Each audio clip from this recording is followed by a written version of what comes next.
Um, I have you ever had one of those situations where you have this vision, you have this idea, and you know all of these people who are good at what they do and they're great examples, and maybe they're master musicians, or they're writers, these amazing writers, and these people who just do this dope stuff all the time, everything that you've always wanted to do, right?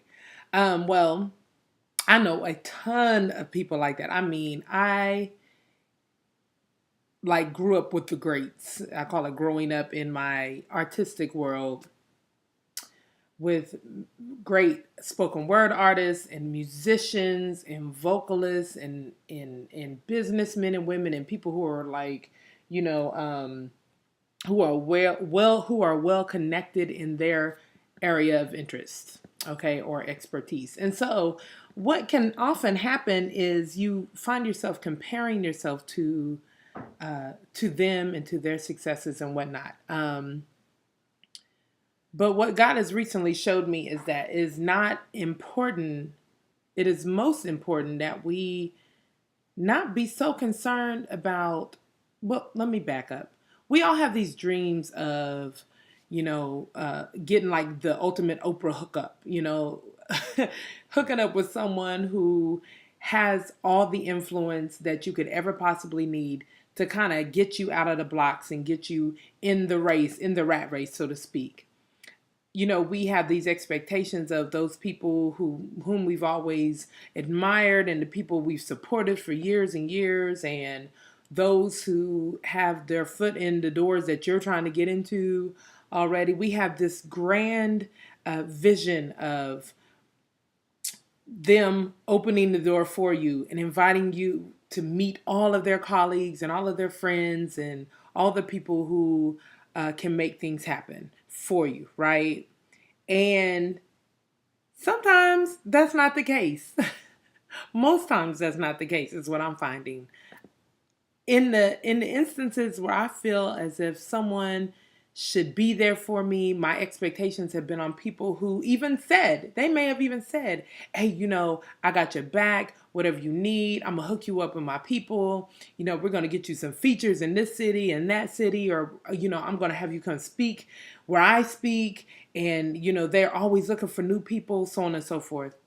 And then as time goes on, these things don't necessarily happen. And for it's easy to get discouraged. You're like, dang, if I can't make moves with all of these people, how am I ever supposed to get out there and do this on my own? Are you really on your own, though, is what I'm saying.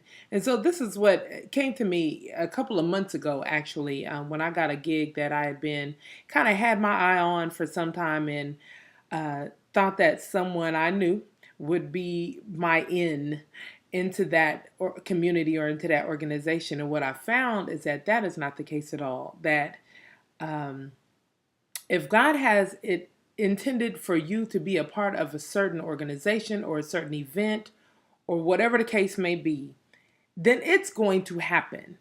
Uh, I had come to a moment where you realize that you don't need the people that you thought you needed to achieve the things that you need to achieve, that you've been called to achieve.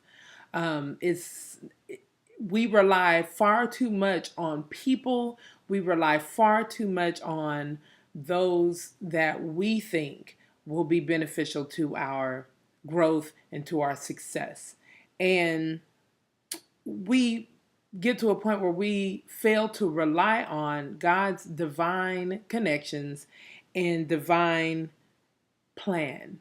His all of this today plan, is about, if you will, allowing yourself to be focused on the vision that God has given you, and to use discernment and to use wisdom when it comes down to the individuals that you are to be connected with, and the means of everything getting the resources that you at the appropriate time. It trust me, trust me. And what ends up happening is you get to a point where you don't resent the people who didn't support you the way that you thought they were supposed to, or the way that they said they would. People change, relationships change. There's a constant moving and shaking, and so let your time be your time when it's time. I have to remind myself of that sometimes. But God is faithful to perform everything that He says that He would. Um, and you are just at the beginning stages of everything that He has planned for your life. Even if you've reached a level of success, there's so much more. So don't get caught up in waiting for someone to open the door for you. Recognize when God has opened a door, walk through that thing with confidence in knowing that if you have stood in the presence of God, then you walking in the presence of mere men is nothing. It is nothing. You are entitled to be wherever God calls you to go. And so go in confidence, go with the assurance that you have everything that you need to be everything that you've been created to be. With that being said, peace, be inspired, and continue to shine your light on the world. We be the light.